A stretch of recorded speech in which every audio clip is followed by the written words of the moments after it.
All right, music fans, welcome back. Harmless Dave here talking about real music in real time for a couple of real people out there just like you and just like me. All right, so before I get going, I got two really cool CDs from this band. And I was talking about these guys, I don't know when, maybe a year ago, maybe less. Trevor and the Joneses. Check out the cool cover art, the interior design. This is psychedelic garage music. Um, People would say acid rock, maybe. I don't know. Not all of it is the same, though. You have to really go through these and listen to them. I've got two CDs. There Was Lightning here, okay, and Take You to Stay, which is right here. Production value, too, on this stuff is really great. Um, really kind of out there, not for everybody, but I've put it on at times and really have enjoyed it. It's completely countercultural to what's out there. Um, and again, very psychedelic and just very creative.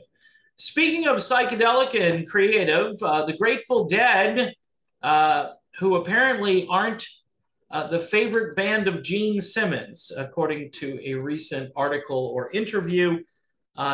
Gene Simmons, typically pretty outspoken, says that it was the biggest snore he had ever seen when he went to go see the Grateful Dead. Now, I asked myself, who would I rather see in concert, Kiss or the Grateful Dead? And I would rather see the Grateful Dead. I know it's gonna. I have no use for Kiss. I mean, if somebody wanted to give me a free ticket to either one of the shows, because they're both priced out of my range, they are way out, and I would probably go if somebody gave me free tickets to either show. Although I'd be more likely to go see the Dead.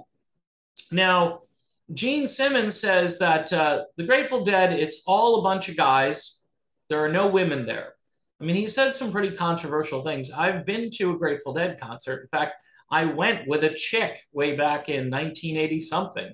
And this was just prior to the whole Touch of Grey big sort of, I don't know, revival. There was definitely a revival thanks to that song and really those two albums toward the end of Jerry Garcia's career. We'll say that, his life and career. I don't think they recorded anything with Jerry after Built to Last. But again, I'm not a Grateful Dead head, all right? So I don't know everything about the Dead. I know you could say live albums because everything is pretty much recorded and bootlegged and put up for sale. I mean, if you want to hear the Grateful Dead at this particular show in this year. That's what's really cool about the Grateful Dead is really you can't have one performance and then listen to another one and think they're the same because they do different stuff. They change up their set list. All of the improv and noodling and jamming that goes on is just very cool. And it's always different from show to show. That's what makes the Grateful Dead interesting to me. See, the Grateful Dead are a musical band. They're very musical. Kiss, on the other hand, has become like a puppet show. Okay, in the early days of the band, yeah, they were a great rock band and people would go pay good money to see them, but they were also, an image and a show. It's kind of like the World Wrestling Federation. I've said this a lot of times. And I prefer the music over the show. I prefer, even if I'm not like the biggest Jerry fan, and I like Jerry Garcia, and his guitar playing was pretty unique and pretty groundbreaking and interesting. He's not my favorite. He's not here anymore, so I don't want to speak ill of the Dead, but sorry, that just hit me as a double pun there. In any event, even in today's incarnation of the Grateful Dead, with John Mayer and Bob Weir still there and a couple of the original guys hanging out if they can play, because I know there are health issues and just everybody's getting old. But this whole Dead and Company thing is a big money-making enterprise. And, just to dismiss the whole thing and say, it's a snooze fest. Well, I guess it depends what you want to do, Um, if you want to chill and listen to some good music, and I know you're going to think, oh, Grateful Dead, there's going to be a lot of pot smokers there and so forth. And yeah, that's the culture. I'm not saying it's good or bad. I'm not judging the culture, right? There are a lot of things about it that, I'm not too fond of, but then look at what's going on at Motley Crue concerts, right? From a cultural standpoint. I think I'd rather hang with the Grateful Dead people over the Motley Crue people. I think any day of the week, just because. And I think the intelligence, I would say the intelligence of the people that are going to go see the Grateful Dead, I don't know if they've ever done a study compared to, say, Kiss or Motley Crue. Yeah, I'm just guessing. I'm going to think that those folks who are going to go see the Dead are like the computer programmers and the old time hippies who became yuppies, right? Because that's really what happened. And now you've got generations of this. And I think you have some fairly intelligent people who want to go out and hear some great music. And again, is it pop? Is it accessible? Is it a sing along?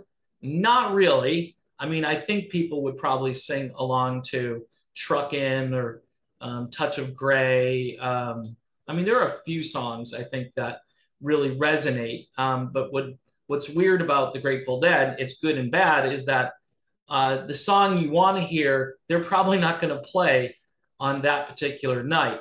My favorite song by the Grateful Dead is a tune called Alabama Getaway. And I don't think they ever performed that song. I'm sure they did. I'm sure there's a live album somewhere where they did Alabama Getaway, but it's a very unusual song for them to play. It's probably one of their most sort of yacht rock pop attempts, but it's still the Grateful Dead. Great guitar solo, lyrics that are a little hard to understand, but still a great song. So do I agree with Gene Simmons? No. Gene goes off on the fact that there aren't any chicks at the show and that it's just a bunch of guys. He says it's like going to a Rush concert too. Because again, apparently Rush appeals to dudes more than chicks. So that's a bad thing, right?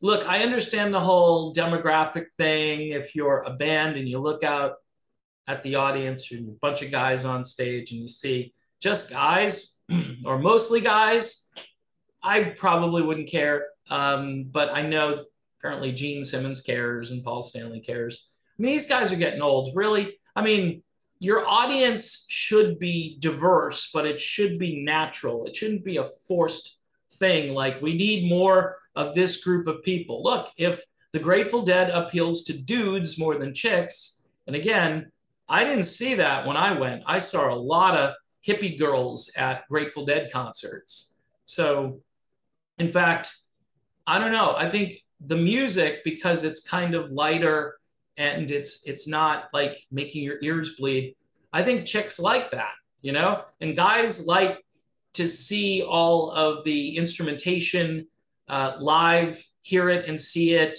see what the drummer's doing, John Mayer has fit in pretty well because he knows how to improvise. And, do I pay that much attention to the Dead and Company? Not really. I listened to a couple of their albums, their live albums, when they first put the band together, and I was impressed by it. I mean, they really did keep the franchise alive with John Mayer, and I wasn't that into John Mayer prior to that, but I had a lot more respect for him after he joined the Dead because it's complicated. And he said that in a couple of interviews. He's like, this is frightening because I've got to go off on tangents and figure out where I'm going to go. And it's all got to kind of tie together. And then I've got all these other guys in the band that have to kind of play along with me and I have to play along with them. So it's kind of like going down a road and not sure where the road's going to go, but you got to stay on the road. So I kind of like that mentality. That's a degree of difficulty that's off the charts. The other obvious thing is you're not getting any lip syncing at a Grateful Dead concert or Dead and Company. You're not getting any, music tracks. There aren't any drum tracks or any because that would be impossible for what these guys do. With Kiss, everything is so choreographed, and a lot of these geezer bands, this is what they're doing to bring people the best show possible. Whereas the Dead fans are coming to actually hear the music, and yeah, I know, probably to get high or whatever, but so look, to each their own. It's not my thing. I don't do that stuff, but I'm, again, fairly libertarian. So if that's what you want to do, more power to you, so long as it's legal where you're doing it and you're not hurting anybody and not breaking any laws. Sometimes some of those laws are a little bit ridiculous. So, yeah, hey, you get to a certain age and stuff that used to kind of sort of not be all 100% with, you become a little more tolerant because people want to have a good time and they're not doing anything destructive. When's the last riot you heard at a Grateful Dead concert, right? You know, you had somebody the other day falling off the upper deck at a Motley Crue show and fall down, and hopefully they're still alive, but it didn't look good. I guess there was a pile of blood, and I haven't heard anything since. So it's the Kiss experience against the Grateful Dead experience. Is it a snooze fest for some people? Maybe it is. Maybe it is. But when you put down a band like the Grateful Dead and you put down Rush, I mean, come on. Don't put Rush down, Gene. You know, it's just a lot of, you know, guys there. He does like Rush, though, Gene Simmons. He said that they were one of his favorite bands, but because they don't appeal to women, apparently that's a problem. I don't know. Or it's just, we're just having conversation, right? That's what Gene's doing. He's just putting it out there. And Gene has put a lot out there the last couple of years that I definitely disagree with. I think he owes everybody an apology from some of the things that he said because he became a medical expert, but I digress. That's probably another video, and I was just going to not talk about that anymore with regards to Kiss and people like Sebastian Bach and Dee Snider, who are all just, I guess, I don't know, working for the government at this point. All right, anyway, here is, again, Trevor and the Joneses. I'm getting old. Take You to Stay is this one, and Trevor and the Joneses again. And I like these album covers too. I mean, really cool, well done. You know, if you're going to buy a CD and you wanted something kind of cool to look at, there was Lightning. So those are the two albums the band sent me. I think they've got other stuff that they've uploaded to various platforms that you can check out. And I'm sure they have a website, which is most likely trevorandthejoneses.com. And you can say that you heard their stuff or not heard it, but at least the music was talked about right here on the RMO show. And I want to thank everybody, by the way, for subscribing. As we near the end of this month, we prepare for a new month. And if you'd like to sign up for Patreon, this is the way we do communication back and forth, too. If you want to talk, sign up for Patreon, send me a message. Typically, I will answer that message most times within a few hours, but every so often I'm off doing something or a little zoned out, and I forget to check the inbox over on Patreon. But for $1 a month, $2 a month, whatever you can afford, helps keep the channel going as, you know, revenue ebbs and flows as the world goes into a deep recession, some weird stuff going on in Europe. Plus, I have another channel that you can link to from this channel where I focus on political stuff and cultural stuff, but mostly hardcore political stuff, you know, foreign policy, really boring stuff. Like going to see the Grateful Dead, just really boring, really monotonous, but very informational and who knows, maybe somewhat entertaining for a few of you cerebral people out there. All right, that's my video. Thanks for watching, and I'll see you soon.